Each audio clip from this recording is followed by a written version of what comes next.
The stars looked cold and distant through the bridge windows of the Zeltheran flagship. Commander Vaxkel stood with his 4 arms crossed behind his back, watching the swirling colors of hyperspace fade into normal space. His blue-scaled face showed worry lines that had not been there when the journey began 3 months ago. "Report," he said to his bridge crew. His voice carried the authority of someone who had commanded fleets for over 40 years. "Sir, we have dropped out of hyperspace as planned," replied Navigation Officer Zren Thix. Her crystalline eyes glowed with concern. "But something is wrong with our quantum drives. The solar storm we passed through has damaged our main systems." Vaxkel felt his heart sink. The Zeltheran Republic had sent 12 ships carrying 50,000 people to establish a new colony in the Andromeda sector. They were the best and brightest of his people, ready to build a new world far from their crowded home planets. Now they were stuck in empty space, far from any help. "How bad is the damage?" he asked. Engineer Mekvoss stepped forward. His green scales were darker than usual, a sign of stress among their people. "Commander, the quantum matrix that powers our drives has been completely disrupted. The solar storm created energy patterns we have never seen before. Our drives cannot restart." The bridge fell silent. Every Zeltheran knew what this meant. Without their quantum drives, they could not travel faster than light. They were trapped in a system with no habitable planets, no space stations, and no way to call for help. Their long-range communications had been damaged in the same storm that killed their drives. "What about our other systems?" Vaxkel asked, though he feared the answer. "Food synthesizers are working at 30% capacity," reported Supply. Officer Kexvan, "Water recycling is at 40%. Life support is stable for now, but if we cannot repair the other systems, we have maybe 6 months before." He did not finish the sentence. He did not need to. Vaxkel looked around his bridge. These were good people, loyal officers who had served with him for years. Behind them, in the other ships of the fleet, were families with children, scientists, ready to explore new worlds, engineers prepared to build cities among the stars. All of them were now facing slow death in the cold emptiness of space. "Begin emergency repairs," he ordered. "Send teams to assess all damaged systems. Contact the other ships and get full reports on their condition." As his crew rushed to follow orders, Vaxkel stared out at the stars. The Zeltherans were proud people. They had built an empire that spanned 100 worlds. Their technology was advanced beyond what most species could imagine. But now, all their pride and power meant nothing. They were stranded, and there was no one to help them. Meanwhile, 3 star systems away, Captain Jake Morrison sat in his command chair aboard the human exploration vessel UES Horizon. The ship was small compared to the massive Zeltheran vessels, only 300 meters long with a crew of just 80 people. But it was fast, reliable, and had been Jake's home for the past 5 years. Jake was a man in his 40s, with gray starting to show in his brown hair. He had kind eyes, but the weathered face of someone who had seen too much conflict during the Outer Rim Wars. Now he commanded exploration missions for the United Earth Space Command, mapping new systems and looking for resources that could help humanity expand into the galaxy. "Captain," called Chief Communications Officer Lisa Grant from her station. Lisa was a young woman with red hair and sharp green eyes. She was one of the best communications specialists in the fleet. "I'm picking up something strange on the long-range sensors." Jake turned his chair toward her. "What kind of strange?" "It's a signal, but not like anything in our databases. The frequency patterns are completely unknown, and Captain ... She paused, checking her readings again. "I think it might be a distress call." Jake felt his pulse quicken. In all his years of exploration, humanity had never made contact with alien life. They had found evidence that other species existed, ruins on dead worlds and strange energy signatures in deep space, but never actual contact with living aliens. "Can you clean up the signal?" he asked. Lisa worked at her console for several minutes, her fingers dancing over the controls. Slowly, the static cleared, and a strange musical sound filled the bridge. It was definitely artificial, definitely intelligent, and definitely not human. "I'm getting coordinates," Lisa reported. "The signal is coming from a system about 2 days away at maximum warp." Jake looked around his bridge. His crew was small but experienced. Dr. Amy Rodriguez, their science officer and language specialist, was already working to analyze the alien. Transmission. Engineer Danny Clark was running diagnostics to make sure their ship could handle whatever they might find. Lieutenant Peter Hayes, their youngest officer, was checking weapon systems just in case. "Captain," Dr. Rodriguez called out. Amy was a woman in her 30s with dark hair and intelligent brown eyes. She had studied every known language on Earth and several theoretical alien communication models. "I'm running the signal through our linguistic analysis programs. It's definitely a complex language, possibly multiple languages. And Captain, the emotional indicators in the voice patterns. Whoever sent this is desperate." Jake stood up and walked to the main view screen. The stars looked the same as always, but he knew that somewhere out there, someone was in trouble. Someone who was not human, who came from a different world, a different culture, maybe even a different way of thinking. But they were in danger, and they needed help. The smart thing to do would be to report back to Earth Command. First contact with alien life was too important to handle without proper authorization.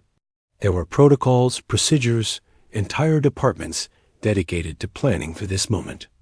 But protocols took time, and the desperation in that alien signal suggested time was something these beings did not have. Jake thought about his crew, his ship, and his responsibility to Earth. Then he thought about whoever had sent that signal, stranded and dying in the cold emptiness of space. He had been a soldier once, had fought in wars where good people died because help arrived too late. He would not let that happen again, not if he could prevent it. "Lisa, send a message to Earth Command. Tell them we've detected what appears to be an alien distress signal and are investigating. Include our current position and planned course." "Yes, sir," Lisa replied, already working on the transmission. "Danny, how's our ship? Can she handle whatever we might find out there?" The engineer looked up from his console. Danny was a big man with calloused hands and a practical mind. He had kept the horizon running through solar storms, asteroid fields, and system failures that would have stopped other ships. "She's ready, Captain. All systems are running smooth." "Dr. Rodriguez, keep working on that signal. I want to know everything you can figure out about these aliens before we meet them." Amy nodded, her attention already focused on the complex patterns of the alien transmission.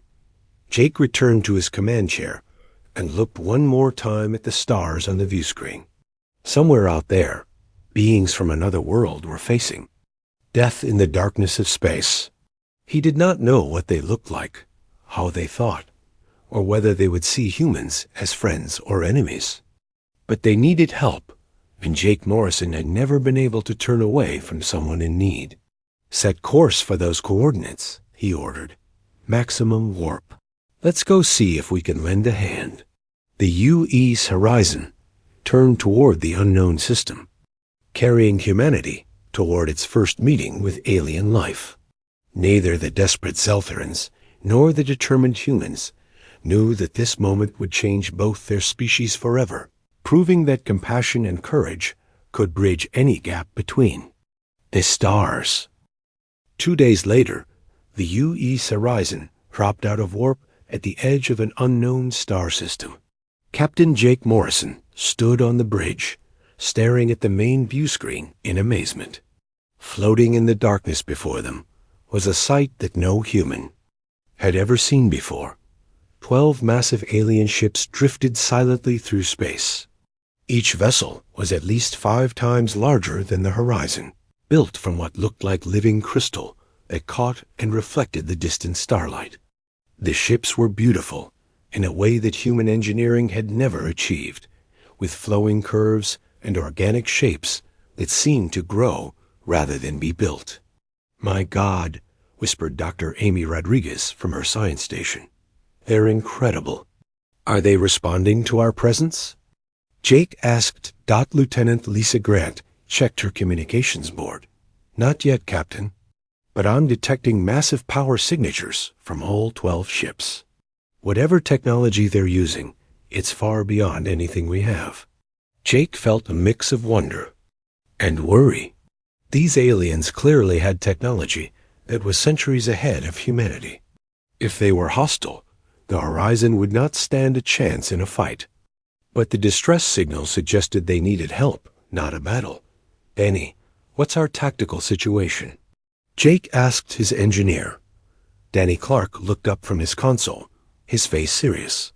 "Captain, those ships could probably destroy us without even trying. Their energy output is off the charts. But here's the strange thing. Most of their systems seem to be offline or running at very low power. Like they're conserved energy," Jake said, understanding immediately. "They're in trouble, just like their distress signal indicated." On the Zeltheran flagship, Commander Vaxgel was studying the small human vessel that had just appeared in their system. His 4 eyes tracked the ship's movement, while his tactical officers provided reports. "It is much smaller than our scouts," observed Tactical Officer Kek Jin. "Primitive design, but it appears to be functional." "Are they responding to our distress signal?" Vaxgel asked. "Unknown, Commander. We have been broadcasting on all frequencies, but we do not know if these beings can understand our language." Vaxgel studied the alien ship carefully.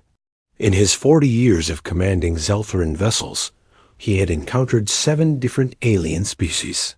3 had been hostile, attacking without warning. 2 had been indifferent, ignoring Zeltheran attempts at communication.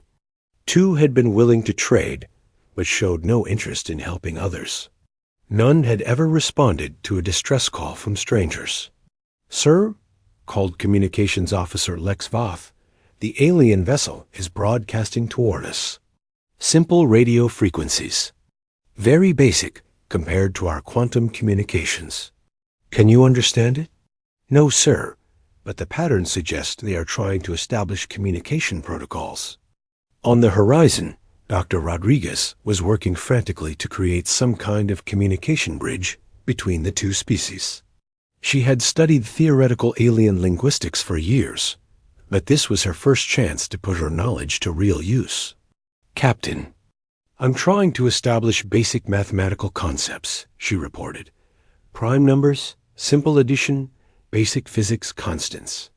If they're advanced enough for space travel, they should recognize these patterns."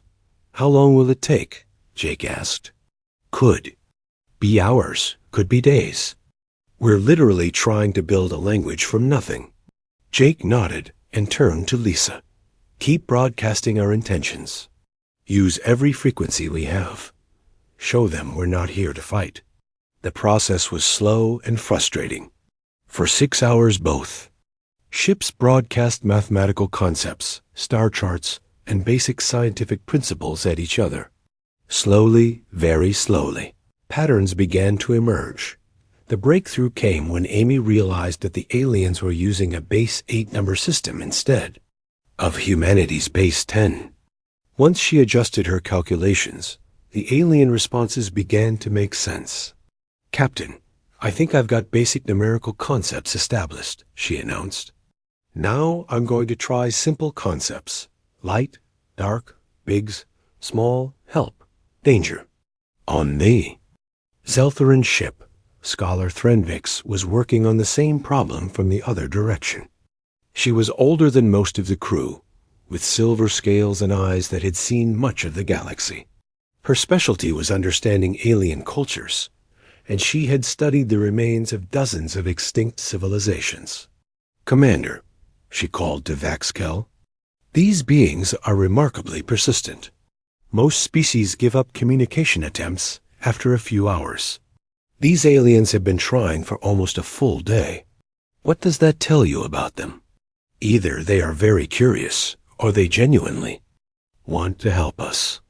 In my experience, species that spend this much effort on communication are rarely hostile. Or they could be gathering intelligence before attacking," suggested Tactical Officer Kek Jin. Thren Vix considered this. Possible, but unlikely. If they wanted to attack, they would have done so already. Their ship is much smaller than ours, but it appears to be armed. A surprise attack would be their best chance. After 18 hours of constant work, Amy Rodriguez finally achieved a basic translation matrix. It was crude and limited, but it allowed for simple concept exchange. The first real communication was simple. "We are humans. We received your signal. Do you need help?" When the translation appeared on the Zeltheran bridge displays, the entire crew fell silent. In all their history, no alien species had ever offered assistance to strangers. "How do we respond?" asked Communications Officer Lex-Voth. Commander Vaxkel thought carefully. His people were proud and accepting help from clearly inferior beings went against everything he had been taught. But his responsibility was to the 50,000 Zeltherans under his command, including families with young children. "Tell them we are Zeltherans. Our ships are damaged. We cannot repair them with current resources." The response came quickly. "We are small, but we want to help. May we come closer?" Vaxkel's tactical officer immediately objected. "Sir, allowing an unknown alien vessel close to our ships is extremely dangerous. Their ship is tiny compared to ours," Vaxkel replied. "What threat could they pose?" "Unknown technology, sir. Sometimes the smallest threats are the most dangerous." But Scholar Thren Vix disagreed. "Commander, in all my studies of alien civilizations, I have never encountered a species that would spend this much effort on communication if they meant harm. I believe these humans are genuinely trying to help." Jake Morrison faced the same decision from the other side. His crew was advising caution when approaching the massive alien vessels. "Captain, we have no idea what their capabilities are," warned Lieutenant Peter Hayes. "They could have weapons we can't even detect." "But they're asking for help," Jake replied, "and they've been peaceful so far." Danny Clark spoke up from his engineering station. "Sir, I've been scanning their ships while we've been talking. Their power signatures are all wrong for a battle fleet. Most of their systems are running on backup power. These people are really in trouble." Jake made his decision. "Take us in slowly. Keep all weapons powered down. I want them to see we're not a threat." As the horizon approached the alien fleet, both crews watched nervously. This was the moment that would define first contact between two species. The human ship looked impossibly small next to the crystal giants of the Zeltheran fleet. But as it moved closer, something unexpected happened. Several of the Zeltheran ships activated their external lights, creating a beautiful display of colors that reflected off their crystal hulls. "Captain," Amy said softly, "I think that's a greeting. They're showing us they're peaceful too." Jake smiled. "Signal back. Flash our navigation lights in the same pattern." When the horizon's lights flashed in response, the Zeltheran bridge erupted in excited conversation. Scholar Thren Vix turned to Commander Vaxkel with wonder in her crystalline eyes. "Sir, they understood our greeting and responded appropriately. These beings may be primitive, but they show remarkable intelligence and cultural awareness." As the two ships drew closer together, crews on both sides pressed against windows and viewports to catch their first glimpse of alien life. History was being made in the darkness between the stars, as two species that had never known of each other's existence reached out across the void to make contact, but trust would not come easily. Both sides carried the caution that had kept their species alive in a dangerous galaxy. The real test would come when they had to work together to solve problems that neither could handle alone. The Horizon took position alongside the Zeltheran flagship, and Jake Morrison prepared to take the next step into the unknown. Somewhere in those crystal ships were beings unlike anything humanity had ever encountered, and they needed help that only cooperation could provide. The next morning brought new challenges as both crews worked to establish better communication. Dr. Amy Rodriguez had been awake for 36 hours straight, refining the translation system with scholar Thren Vix from the Zeltheran ship. Progress was slow but steady. Captain Morrison, Amy called from her station, her voice tired but excited. I think we're ready for more complex conversations. The translation system can handle basic technical terms now. Jake walked over to her. Console. The screen showed strange symbols that looked like flowing water mixed with geometric shapes. That's their writing? Yes, sir. It's incredibly complex. They use color, shape, and position to create meaning. But Thren Vix has been very patient in teaching me. On the Zeltheran flagship, Commander Vaxkel was having similar conversations with his crew. The humans had proven to be surprisingly intelligent, despite their primitive technology. Scholar Thren Vix had spent hours working with the human female called Amy, and both were making remarkable progress. Sir, reported Engineer McVoss, I have completed my analysis of the human vessel. Their technology is at least 300 years behind ours, but it is remarkably efficient. They have achieved space travel using methods we abandoned long ago. Are they capable of helping us? Vaxgal asked. Unknown. Their fusion technology operates on completely different principles than our quantum systems. However, McVoss paused, checking his data again. There might be possibilities we have not considered. The real breakthrough came from an unexpected source. Lieutenant Peter Hayes, the youngest officer on the Horizon, was studying the energy patterns from the Zeltheran ships when he noticed something strange. Captain, Peter called out, his voice filled with excitement. I think I found something important. Their quantum drives create energy fields that interfere with each other when they're damaged. But our fusion drives work on magnetic principles that might be able to bypass that interference. Danny Clark looked up from his engineering station. What are you thinking, kid? Well, our plasma conduits use magnetic fields to contain superheated gas. What if we could use those same magnetic fields to stabilize their quantum matrix? It wouldn't fix their drives, but it might allow them to restart the repair process. Jake felt a spark of hope. Can you be sure? Not without testing it, sir, but it's worth trying. Amy Rodriguez had been listening to the conversation while monitoring the translation system. Captain, I think I can explain this to the Zeltherans, but they'll need to allow us aboard their ship to make it work. The proposal caused heated debate on the Zeltheran flagship. Many officers were uncomfortable with allowing aliens access to their advanced technology. Tactical Officer Ket Jin was especially concerned. Commander, we know nothing about these humans, he argued. Allowing them aboard our ship could compromise our security. What if they steal our technology? What if they do? Scholar Thren Vix replied, their ship is barely capable of faster-than-light travel. Even if they copied our technology, it would take them centuries to understand it fully. Engineer McVoss supported the plan. Sir, we have tried everything we can think of. Our quantum drives are completely dead. If these humans have a different approach, we should consider it. Commander Vaxkel thought about the 50,000 people depending on him. His pride as a Zeltheran wanted to refuse help from clearly inferior beings. But his duty as a commander demanded that he consider every option. Very well, he decided. We will allow a small team of humans aboard. but they will be escorted at all times, and they will have access only to the areas necessary for their work. The first meeting between humans and Zeltherans face-to-face was awkward for everyone involved. Jake Morrison, Danny Clark, and Peter Hayes took a shuttle to the Zeltheran flagship, wearing their best uniforms and carrying translation devices.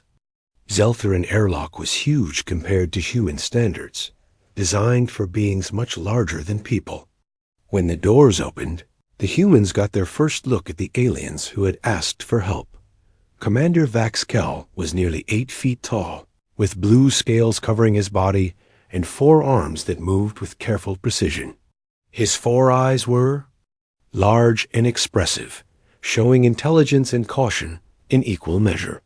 Behind him stood other Zeltherans, each unique in coloring and scale patterns. "Welcome aboard our vessel," Vaxkel said through the translation device. His voice was deep and musical, unlike anything the humans had heard before. "Thank you for trusting us," Jake replied. "We know this is difficult for both our peoples."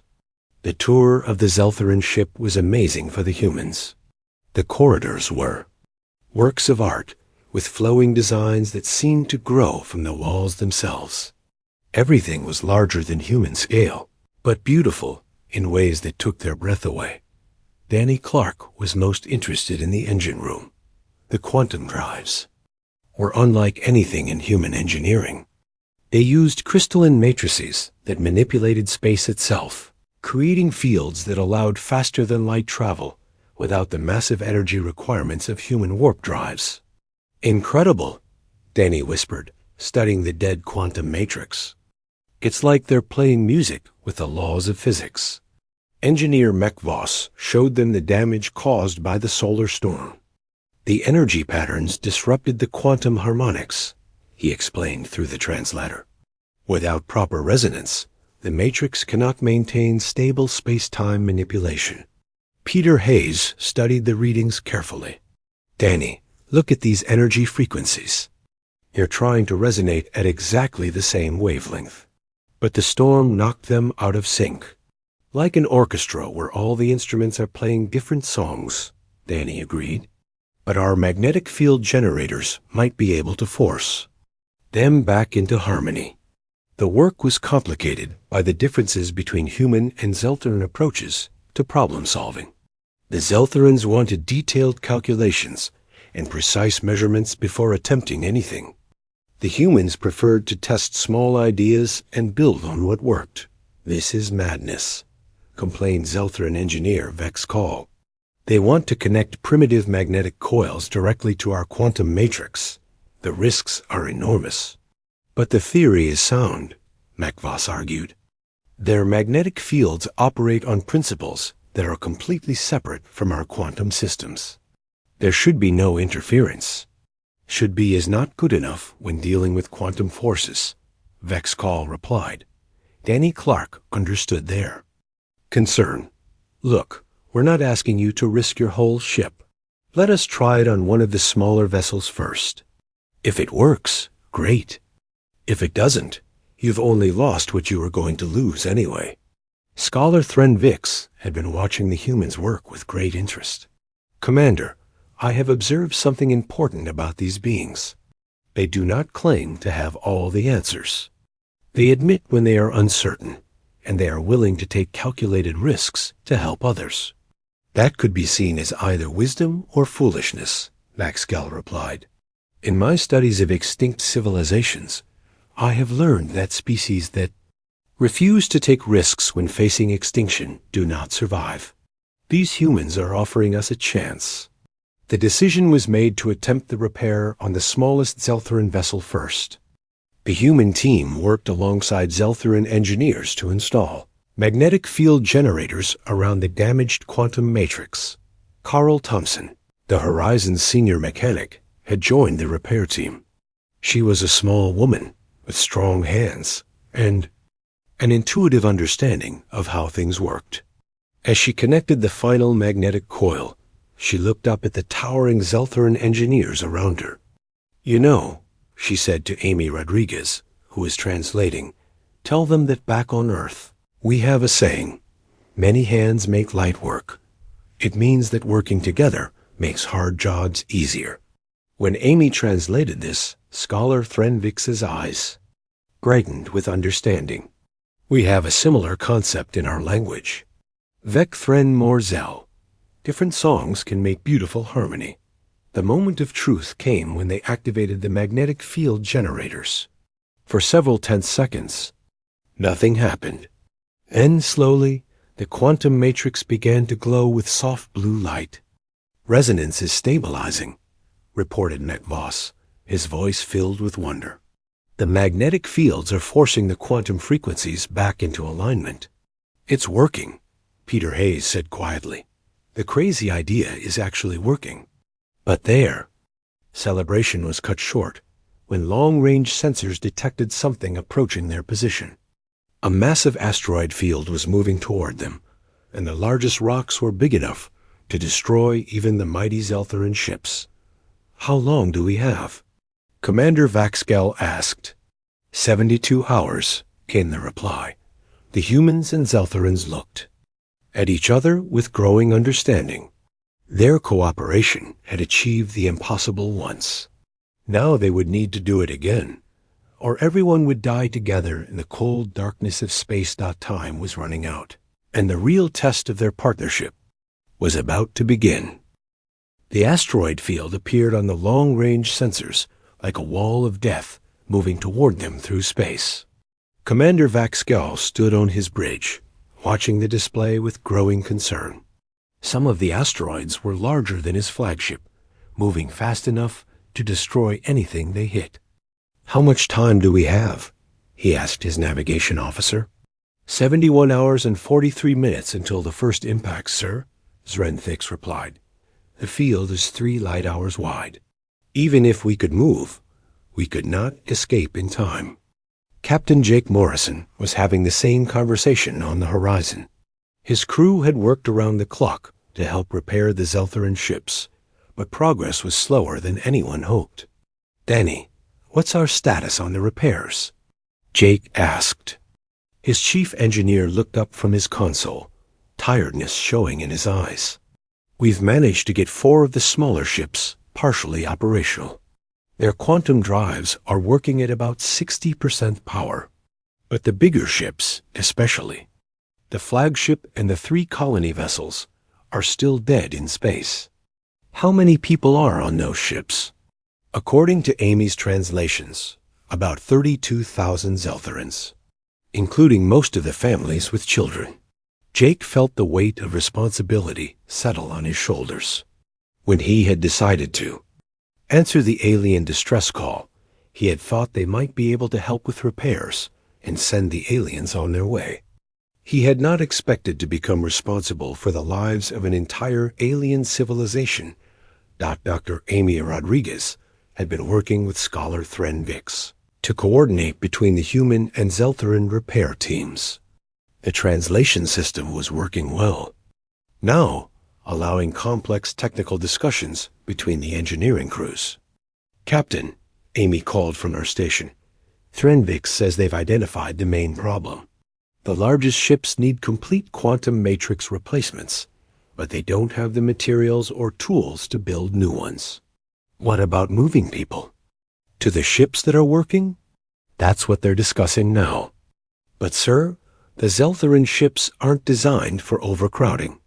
Their life support systems can't handle extra people for very long.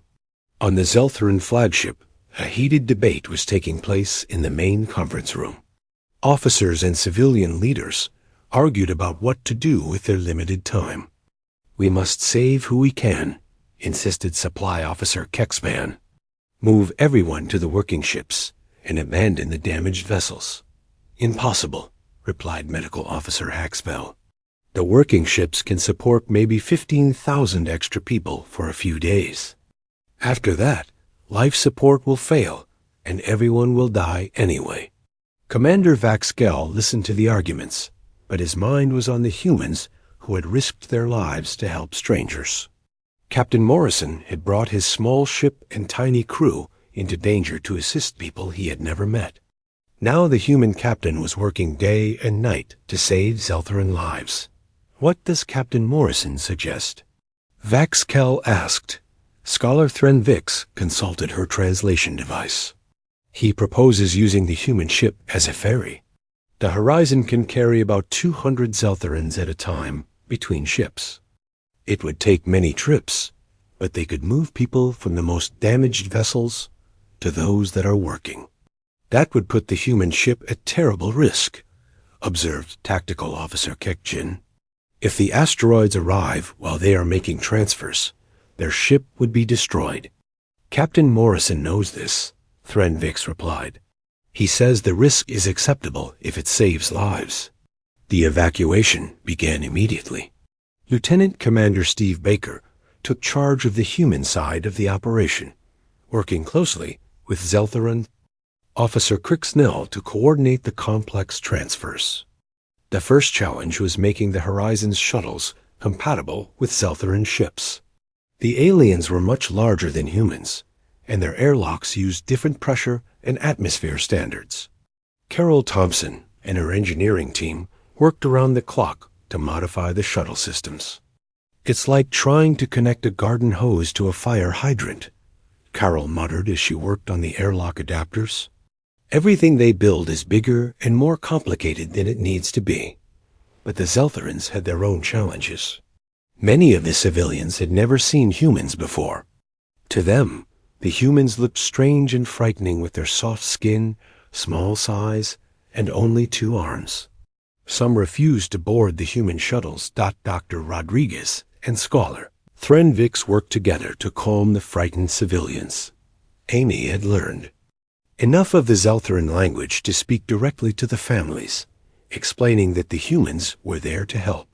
I know we look different, Amy said to a group of Zeltharan children through the translator, but we want to help you reach safety. My people believe that all life is precious, no matter what form it takes. One young Zeltharan, barely half the size of an adult, approached Amy cautiously. His scales were bright green with silver spots, and his 4 eyes showed curiosity mixed with fear. Are you really from another world?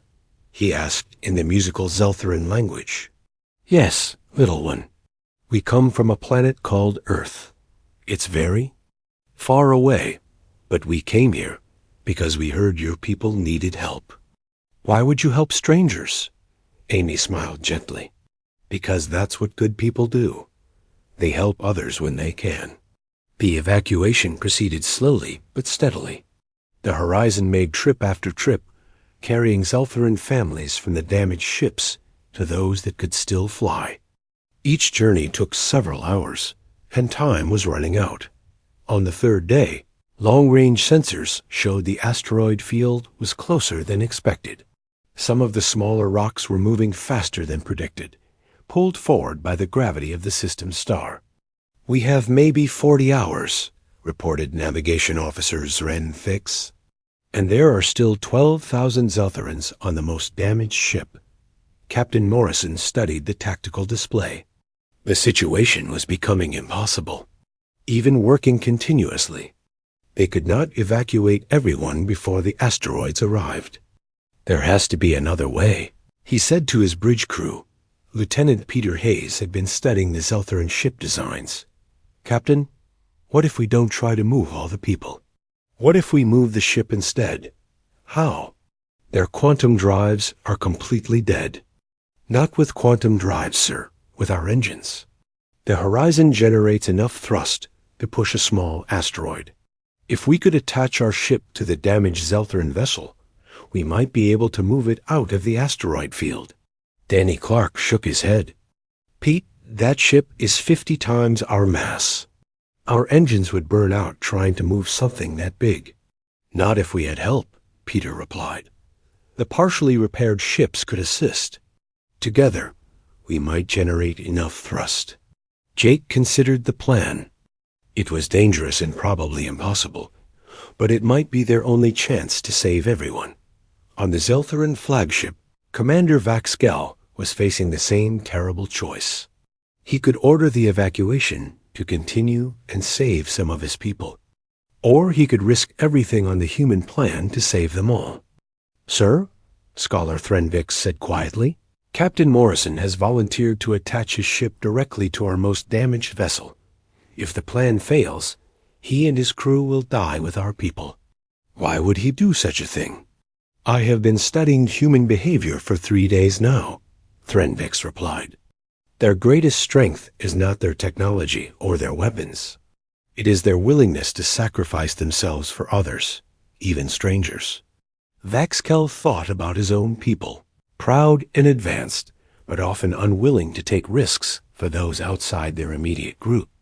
These humans, with their primitive ships and simple technology, were teaching the Zeltherans something important about what it meant to be truly civilized. Contact Captain Morrison, Vaxkel decided. Tell him we accept his plan. And tell him that the Zeltheran Republic will never forget what he and his people are doing for us. As the asteroid field grew larger on the sensors, both human and Zeltheran crews prepared for the most dangerous rescue attempt in either species' history. Success would mean saving 32,000 lives. Failure would mean death for everyone.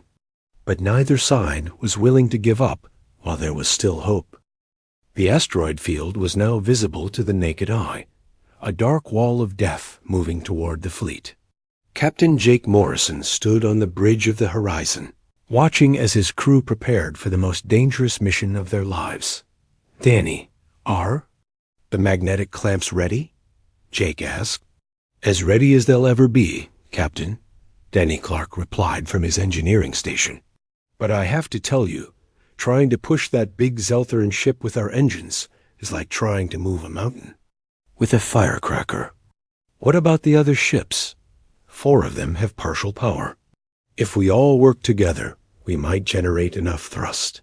Might being the important word. Dr. Amy Rodriguez looked up from her communication station. Captain, Commander Vaxkel wants to speak with you directly. The main screen flickered, and the image of the tall, blue-scaled alien commander appeared. Through 3 days of working together, Jake had come to respect the Zeltheran leader greatly. Captain Morrison, Vaxkel said through the translation. System, I cannot ask you to risk your ship and crew for our people. You have already done more than anyone could expect. Commander, with respect, you're not asking. We're volunteering. My crew and I discussed this, and we all agree. We're not leaving anyone behind. Vaxkel's 4 eyes showed something that the translation system identified as deep emotion. Your species continues to surprise us. In all our encounters with other races, we have never met people willing to die for strangers.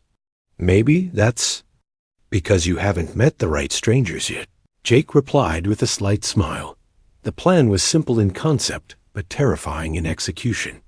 The Horizon would attach itself to the most damaged Zeltheran vessel using magnetic clamps and structural supports. Then, working together with the 4 partially repaired ships, they would try to push the entire group out of the asteroid fields. Path thought the problem was time. They had less than 18 hours before the first asteroids reached them, and the modifications to both ships would take at least 12 hours to complete. Corral, Thompson led the human engineering team working on the connection systems. She had to modify the Horizon's magnetic clamps to interface with the crystalline structure of the Zeltheran ship. This is crazy, she muttered as she welded support struts to the Horizon's hull. We're basically turning our ship into a tugboat for something 50 times our size. On the Zeltheran ship, engineer Mech Voss was reinforcing the connection points where the human vessel would attach. The work was complicated by the fundamental differences between human and Zeltheran engineering. Their magnetic systems are crude but effective, he reported to Commander Vaxkel.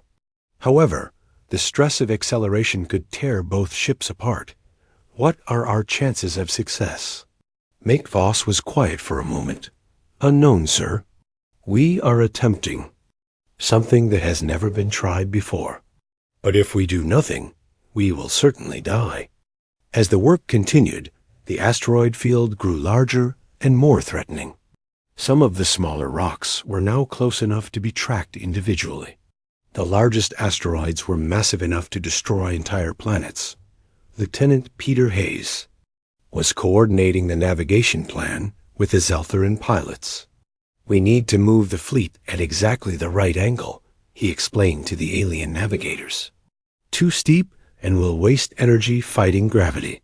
Too shallow and we won't clear the asteroid field." The young human officer had earned respect from the Zeltherans with his quick thinking and willingness to take calculated risks. Even the skeptical tactical officer Kek Jin had begun to appreciate human problem-solving methods. "Your species has an interesting approach to impossible situations," Kek Jin observed. "You attempt them anyway." "We have a saying on Earth," Peter replied. "You can't know what's impossible until you try it." With 6 hours remaining before the asteroids arrived, the modifications were complete. The horizon was now physically connected to the damaged Zeltheran vessel by a complex system of magnetic clamps and structural supports. The sight was strange. A small human ship attached to a massive alien vessel, like a tiny tugboat pulling an enormous barge. "All ships report ready," announced Lisa Grant from the communications station. Jake looked around his bridge at the crew that had become like family to him over the years. They were about to attempt something that would either save 32,000 alien lives or kill everyone trying. "Any regrets?" he asked quietly. "None, sir," replied Danny Clark, speaking for the entire crew. The push began slowly. The Horizon's engines ignited at full power, straining against the massive weight of the Zeltheran ship. For several terrifying minutes, nothing seemed to happen. Then, gradually, the combined fleet began to move. "We have motion," reported Peter Hayes, monitoring the navigation sensors. "Acceleration is 0.003 meters per second squared. It's not much, but it's movement." The 4 partially repaired Zeltheran ships added their thrust to the effort. Working together, the combined fleet slowly began to change course, moving away from the path of the approaching asteroids. But the stress on the horizon was enormous. Alarms began sounding as the ship's structural supports strained under the unprecedented load. "Captain, we're getting stress fractures in the hull," Danny reported. "The connection points are holding, but the rest of the ship is starting to come apart. How long can we maintain this?" "Maybe 2 hours before catastrophic failure."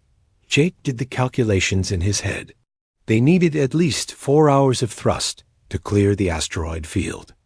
The math was simple and terrifying. They would not make it. On the Zeltheran flagship, Commander Vaxgel was receiving similar reports. The human ship was destroying itself, trying to save Zeltheran lives. "Sir," Scholar Threnvix said quietly, "Captain Morrison knows his ship cannot survive this. He is sacrificing himself and his crew for our people." Vaxgel felt something he had never experienced before: shame at his own people's pride and amazement at the human selflessness. These small, primitive beings were teaching his advanced civilization what it truly meant to be civilized. "I cannot let them die alone," Vaxgel decided. "If the human ship fails, we will remain with the damaged vessel. We will face the asteroids together." But engineer Mekvos had been working on another solution.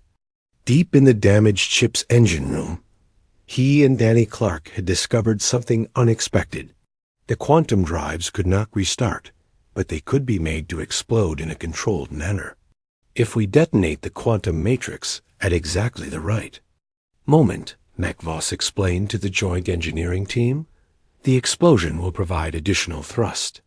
Not enough to save us, probably, but it might give the other ships time to escape." "That's suicide," Carol Thompson objected. "Anyone in the engine room, when that thing goes off, will be vaporized." "Yes," Mekvos replied calmly. "But 32,000 people will live." Danny Clark stepped forward. "I'll do it. I know both our systems and yours now. I can time the detonation perfectly." "No," Mekvos said firmly. "This is my ship, my responsibility. I will stay. We'll both stay, Danny replied. Two people working together have a better chance of getting the timing right. As the asteroids grew larger on the screens, volunteers from both species stepped forward to help with a dangerous plan. They would manually calibrate the quantum drives for controlled detonation while the rest of the fleet continued to push. Away from danger. The work was deadly. Radiation from the damaged quantum matrix was lethal to both humans and Zeltherans. But teams from both species took turns, each group working until they could work no more, and handing the job to the next. Volunteers dot in the end. It was Danny Clark and Mekvoss who made the final calibrations. Both engineers knew they would not survive the quantum explosion, but they worked together calmly, making sure everything was perfect. It's been an honor working with you, Danny said to the alien engineer as they completed the final connections. The honor is mine, Danny Clark, Mekvoss replied. Your people have shown us what true courage looks like. The quantum detonation lit up space like a new star. The explosion pushed the combined fleet clear of the asteroid field with minutes to spare. But the damaged ship and everyone aboard it were gone, including the two engineers who had sacrificed themselves for others. 5 years later, Admiral Jake Morrison stood on the observation deck of the Joint Human Zeltheran Research Station orbiting the planet New Harmony. The station was a symbol of the friendship that had grown from that desperate rescue in space. Dr. Amy Rodriguez, now Earth's first alien ambassador, joined him at the window. Below them, human and Zeltheran children played together in the stations. Gardens, speaking a mixture of both languages, as if they had always been friends. Danny would have loved to see this, Jake said quietly. He did see it, Amy replied. He saw it the moment he decided to stay behind. He knew what we could become if we had the chance. Commander Vaxkel, now a close friend and ally, approached them with news from the Galactic Council. The Alteron Republic has requested human assistance with a crisis in their home system, he reported. They specifically asked for help from the species that answers distress calls. Jake smiled.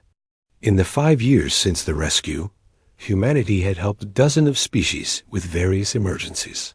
Each time, the humans had asked for nothing in return, except friendship and cooperation. Tell them we're on our way, Jake said. After all, that's what good neighbors do for each other.